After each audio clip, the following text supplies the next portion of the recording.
पवन जी? हम नहीं जानते। कौन है पवन जी? हम नहीं जानते।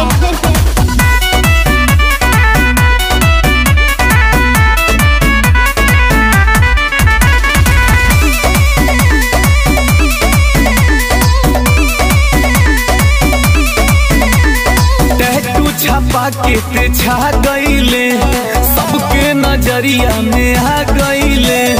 टैटू छपा के ते छा गईले, सबके नजरिया में आ गईले।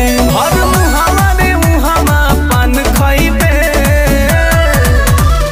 कौन है पवन जी? हम नहीं जानते। तेला बॉलीवुड प्यार जाने जिलावा जवार हवे पावर स्टार पे हु जान जाइबे।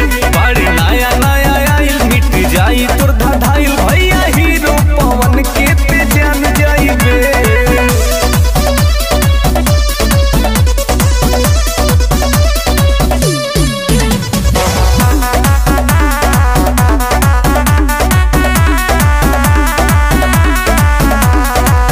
उनके गाना पे बन के दीवाना बड़े ते कमर हिलैले। मुँह से आवता गारी सुमया ई का बड़े ते कइले।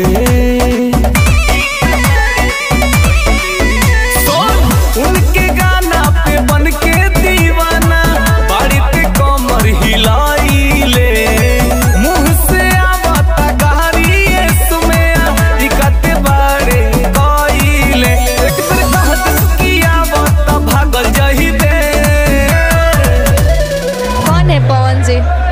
हम नहीं जानते। तेला बॉलीवुड प्यार जाने जिलावा जवार हवे पावर स्टार पे हु जान जाइबे। बड़े नया नया आइल मिट जाई तोर धाधाइल भैया हीरो पवन के ते जान जाइबे।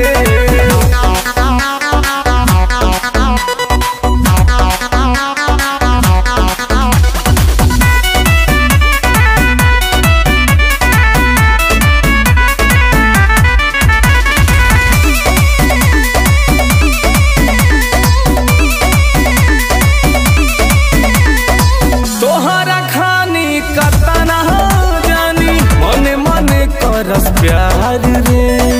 लाखों में एक हवन पावन भैया सुन ले बतिया हमार रे।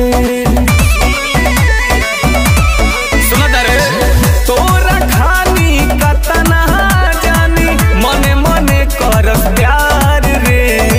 लाखों में एक हवन पावन भैया सुन ले बतिया हमार रे। पिंकू सानी के जहिया ते फन जहिबे।